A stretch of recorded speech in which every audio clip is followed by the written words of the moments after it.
Hola, soy el profesor Sergio Braza Castillo. En este video tendremos la clase Enfoques en el estudio de la lógica, donde veremos el devenir o el avance del desarrollo de lo que es esta ciencia, la cual tiene un antecedente donde se va conformando cada una de las partes que dan, vamos diciendo, luz a lo que hoy tenemos como la ciencia de la lógica, o la lógica como una ciencia.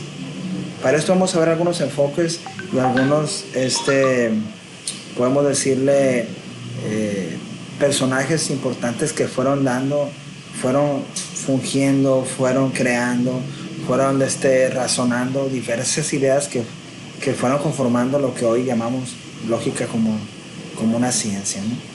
Bueno, el enfoque del estudio entonces trata parte de la historia del desarrollo de lo que es la lógica como la conocemos el día de hoy en nuestra asignatura. Por ejemplo, la primera parte que observamos aquí es la lógica dialéctica, ¿sí? La palabra dialéctica relacionada con la lógica no tiene un significado único, pues se la ha utilizado en distintos sentidos. Vamos a ver algunos, sobre todo el principal. ¿A qué se refiere dialéctica? ¿Sí?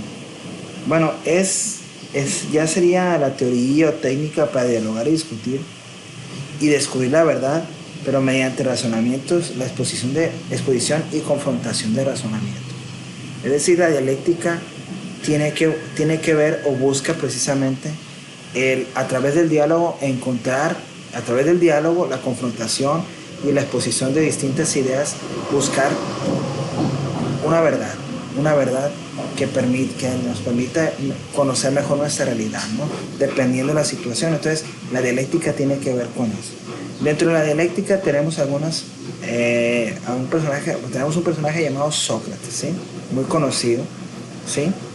Fue famoso por su habilidad para hacer preguntas esenciales y críticas que llevaban a sus componentes a admitir una objeción, incluso una contradicción, ¿sí? A su oponente en su pensamiento, con lo cual provocaba un cambio en un sistema de creencias.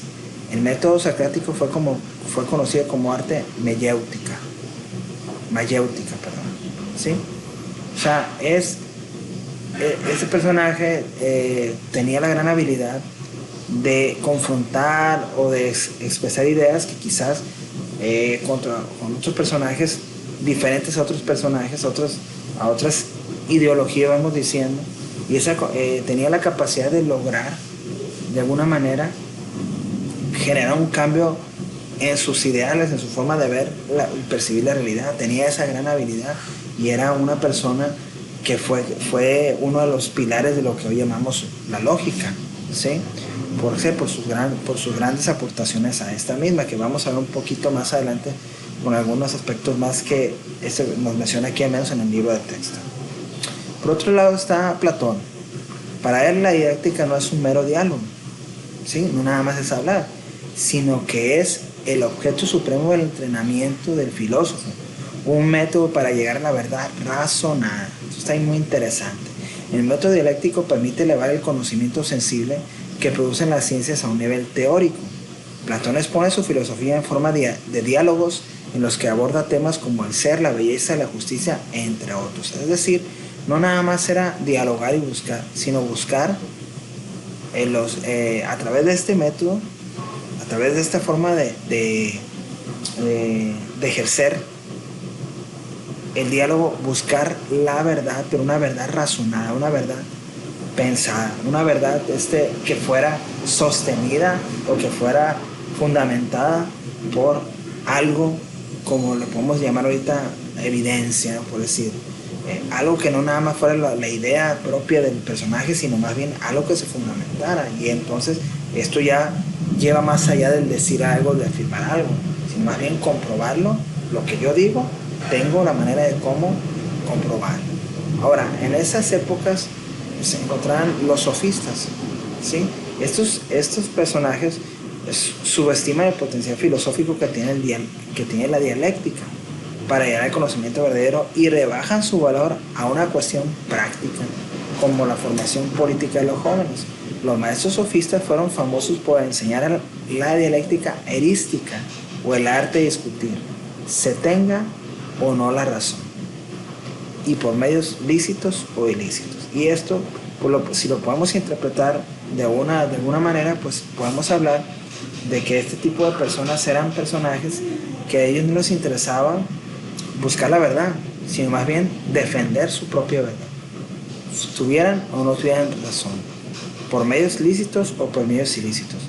Esto es muy, pero muy parecido a lo que vivimos actualmente con personajes que no les interesa la verdad como tal, sino más bien les interesa mantener su postura y que aunque no tengan razón, entonces ellos quieren de alguna manera ser los ganadores del diálogo, de la argumentación, del debate, como le quieran llamar.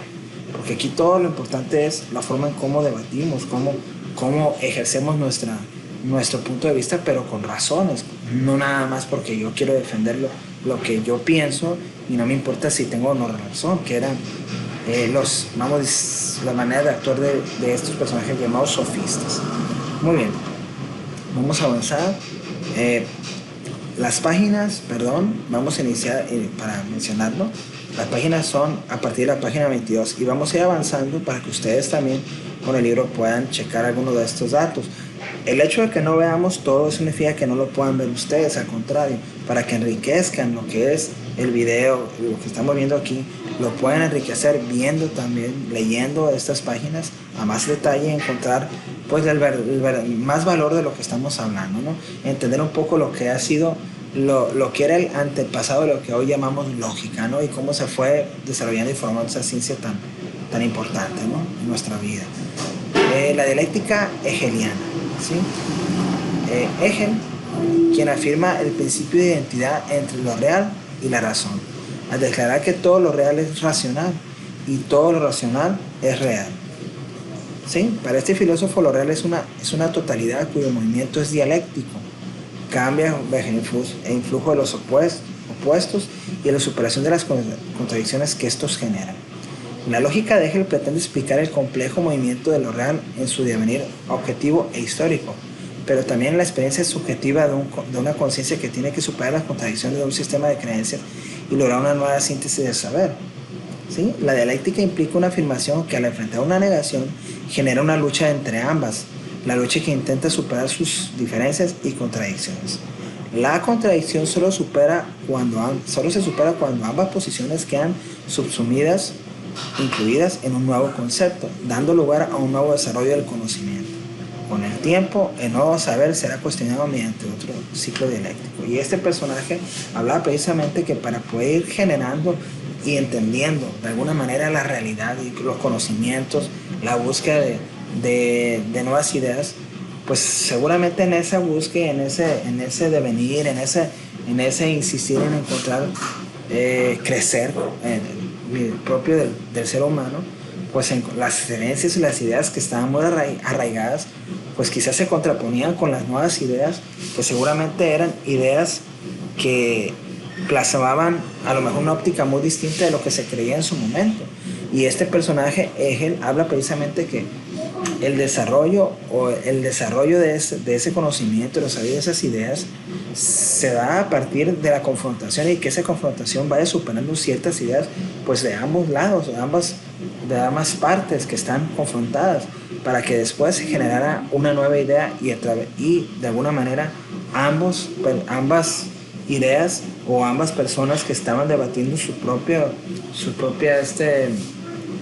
defensa de lo que hablaban o expresaban, pues de alguna manera generar un nuevo conocimiento, generar una nueva idea y se mantuviera hasta que no llegara otra persona o otros personajes con ideas distintas o que confrontaran esa manera de ver la realidad, de percibir el conocimiento, de percibir las cosas. Sí, eso es un cambio cíclico, es algo que se va dando porque vamos encontrando a través de la historia, se han encontrado diferentes maneras de pensar y cómo esa manera de pensar se han tenido que caer cuando quizás era lo reconocido a nivel histórico. De repente tenemos una idea de lo que está sucediendo en este momento, creemos que así es y de repente nos llegan otras personas con otras ideas, pero quizás esas personas tienen pruebas o maneras de comprobar lo que están diciendo y de alguna manera se resiste el personaje o nos resistimos al cambio, pero nosotros lo que queremos es buscar un crecimiento y esto es lo que se buscaba y es lo que está diciendo en este caso este pensador, este filósofo, que era la confrontación hacía que las ideas que existían fueran de alguna manera debatidas y quizás el surgimiento de nuevas ideas donde ya era un paso más adelante. Pues. Es más o menos lo que nos dice este pensador, muy interesante la verdad. Bueno, continuamos, como les dije, pues estamos en la página 22, pero podemos estar viendo algunos aspectos. De manera general, podemos ver, por ejemplo, aquí la lógica silogística, ¿no? Para aquí volvemos al personaje de Aristóteles, ¿sí? La lógica deja de ser el arte de la razón prudente, dialéctica, para convertirse en la ciencia de la razón demostrada. Para el célebre filósofo Gira, la lógica como ciencia de la demostración opera como un órgano o instrumento al servicio de las ciencias, ya que parte de verdaderas objetivas como premisas y concluye en verdades nuevas por medio de una inferencia deductiva, el silogismo categórico. ¿Sí? Aristóteles privilegia el razonamiento deductivo por sobre el dialéctico. El inductivo, pues, considera que el conocimiento científico se alcanza deduciendo lo particular a lo general. Por eso él habla que, por eso privilegia el tipo de ese razonamiento. Entender de lo particular a lo general. ¿Sí? El aporte uno de los aportes principales de Aristóteles fue el silogismo, quizás el principal, ¿no? ¿Sí? Donde se habla de un modelo de razonamiento donde hay premisas y hay conclusiones, que se conforma por premisas. El silogismo, estamos hablando de premisas, una estructura o una forma de razonamiento donde hay premisas, afirmaciones, y por medio de esas premisas se infiere y se da una conclusión. ¿Sí? Es más o menos uno de los aportes o el aporte principal de este filósofo llamado Aristóteles a lo que es en este caso la lógica silogística. Bueno, de manera general podemos encontrar más ideas, más aportaciones aquí, pero la idea de esta pequeña clase es mostrar que ustedes tengan la oportunidad de adentrarse un poquito a lo que es los tipos de lógica, cómo se fueron desarrollando, se fueron sosteniendo, cómo fueron aportando algo a lo que hoy llamamos la ciencia de la lógica. Y lo que me importa a mí es que ustedes den un repaso, ver de manera general estos conceptos que creo que son importantes, ¿sí? Y reforzarlo precisamente con la lectura que ustedes puedan tener. De alguna manera son los temas que les quería mostrar. Y pues llegamos quizás al final de esto, que aquí terminaría en la página número 33, donde nos habla de la definición de lógica, ¿no? Y en sí, si hablamos de lógica, pues de una manera sencilla podríamos definirla como la ciencia que estudia el razonamiento humano. Y claro, todo eso se fue confeccionando, se fue formando a través precisamente pues del desarrollo de la lógica, ¿no? Del desarrollo de sus personajes que fueron aportando, del aporte de estas personas que fueron dando a esta ciencia. Bueno, la tarea que tendremos para reforzar este tema y que tendrán que hacer, sería pues nuestra tarea número 3. Por tal motivo, nosotros vamos a ir aquí a mi blog www.sergiowas13.wordpress.com. Van a entrar, se van a dirigir directamente al mapa o la línea de tiempo que hice para que ustedes la pudieran descargar y hacerla ya sea en su libreta o en computadora. Es decir, hacerla, no copiarla, sino me refiero a que sí pueden sacar la información que está aquí igualita como está con las imágenes, dibujarlas, hacerlas en libreta, tomarle foto o hacerlo en computadora. Y mandármela a mí como evidencia número 3 de lógica. Sí, aquí les di la opción para que puedan descargar la imagen, sí, la pueden descargar, la imagen que la van a utilizar para poder hacer esta tarea, que sería la tarea número 3 de lógica. Y esa tarea me la tendrían que enviar esta misma semana, para el sábado más tarde de esta semana. Entonces, para que por favor, esta sería la tarea, la línea de tiempo de lógica, sí, de los enfoques del estudio de la lógica, y esta me la van a enviar, como ya saben, a través de mi blog, aquí en Envío de Evidencias. Van a buscar en este caso, seleccionar el grupo que pertenece, ¿sí? Seleccionar qué número de evidencia, es la 3, eligen el alumno en este caso, que sean ustedes, le dan clic aquí, elige tu número, y después le damos seleccionar el archivo, y al seleccionar el archivo vamos a ir a buscar directamente el trabajo y lo vamos a enviar. ¿Sí? Lo seleccionamos y nada más le damos enviar. Esto lo haríamos en mi blog, pero también tendrían que entrar a lo que es el Moodle o la plataforma para que por favor también ahí envíen el trabajo. ¿Dónde van a entrar? Bueno, pues se van a meter a lo que es la clase de lógica, ¿sí? A su clase de lógica van a entrar aquí, se van a ir directamente a la unidad 1, perdón, me equivoqué, es lógica, aquí es, lógica, se van a la unidad 1 y en la unidad 1 buscan en la semana número 3, creo, enfoques de lógica. Y aquí en enfoques de lógica subirán este mapa o esta línea de tiempo de los enfoques de la lógica. Bueno muchachos, eso sería todo. Agradezco mucho su presencia. Hasta pronto.